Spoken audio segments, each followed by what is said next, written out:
Hi friend, সবাই কেমন আছো বলো তো? এটা কে কে খেতে ভালোবাসো? দেখো, আজকে শনিবার, আমি বড় বাবার উপোস করেছি।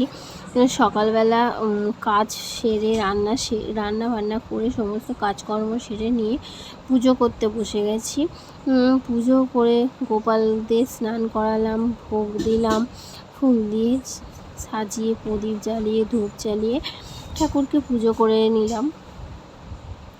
তা আবার পুজো করে নেওয়ার পর তার প্রচণ্ড মেঘ পড়ে গেছিলো, বৃষ্টি এসেছিলো, জোরে বৃষ্টি এসে গেছিলো। আমি পুজো করতে করতেই ছুটে চলে গেছিলাম জামা কাপড় পাড়তে। তারপরে এসে আবার শাঁখ বাজালাম, ঘন্টা বাজালাম। আমার ননদ হয়তো ওটা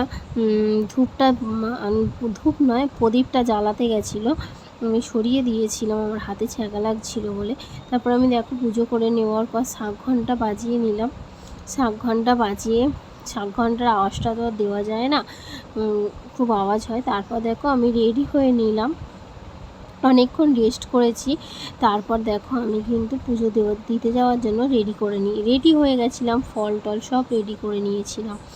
রেডি করে নিয়ে তখন তিনটে মতন বাজে আমি বেরিয়ে গেছিলাম। ফল সন্দেশ যা যা দেয় পুজোর জন্য নিয়ে বেরিয়ে গেছিলাম।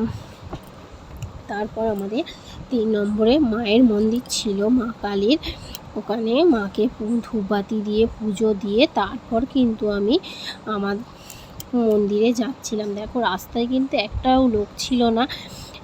রাস্তার মধ্যে রোদ্দুর খাই করছে। দেখো, পুরো ফাঁকা রাস্তাটাও লোক নেই, শুধু একটা টোটো অটো যাচ্ছে, সেগুলোও ফাঁকা। সব টোটোটা জিজ্ঞেস করছিল, আপনি যাবেন? না রে বাবা, সামনে যাওয়ার কি আছে। দেখো, বড় বাবাকে আর মাকে কত সুন্দর লাগছে, বাবা আর মাকে। আমার এই ঠাকুরের উপোস করতে কিন্তু আগে প্রচণ্ডই ভয় লাগতো, এখন কিন্তু আর উপোস করতে আর ভয় লাগে না। দেখো, বাবা পঞ্চানন্দের কাছে কোনো একটা বাচ্চা মেয়ের চুল মানসিক ছিল, তার জন্য তার মানত পুজো দিতে এসেছিলো। এখানে ইনি সিন্নি দিচ্ছিল আর ফল কাটছিল। পাশেই দুটো মেয়ে ফুলের দোকান নিয়ে বসেছিল। দেখো, কত ফুল, ধূপ, বাতি সমস্ত নিয়েই বসেছিল। প্রচণ্ডই কিন্তু ভিড় হয়েছিল, একদল উঠছিল, একদল বসছিল, প্রচণ্ড ভিড় হয়েছিল।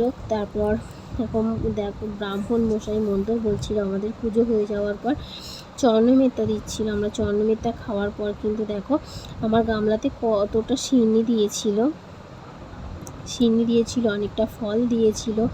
তারপর দেখো, আর ওই যে বাচ্চাটার মানত পুজো দিতে এসেছিলো, সেও কিন্তু আমাকে অনেকটা ফল দিয়েছিল। তার জন্য দেখো কত ফল হয়ে গেছে আমার। দেখো, পুজো দেওয়ার পর আমি কিন্তু বাড়ি চলে আসছিলাম। এসে দেখছি তুর্যবাবু আঁকতে গেছিলো, উনিও বাড়ি চলে এসেছে। আমরা দুজনে একটু সিন্নি খেয়ে নিলাম। দেখো, আমি পুরো একদম ঠাকুরের প্রসাদ পরিষ্কার করে খেয়ে নিয়েছি। দেখো, খাওয়ার পর আমার মুখের অবস্থা দেখো। তারপর স্নান করে নিলাম, তা দেখো মুখটার অবস্থা। তারপর শুয়ে ঘুমিয়ে নিয়েছি। রাত্রিরে উঠে কলা, সাবু, দই দিয়ে ভালো মিষ্টি দিয়ে মাখিয়ে, দিদি তো আর মিষ্টি খায় না, জন্য টক দই দিয়ে মাখিয়ে নিল। দেখো, আমরা এই সাবুটাই খেয়ে রাত্রিরে শুতে চলে এলাম। বাই বাই বন্ধুরা, কে কে সাবু মাখা খেতে ভালোবাসো অবশ্যই জানাবে।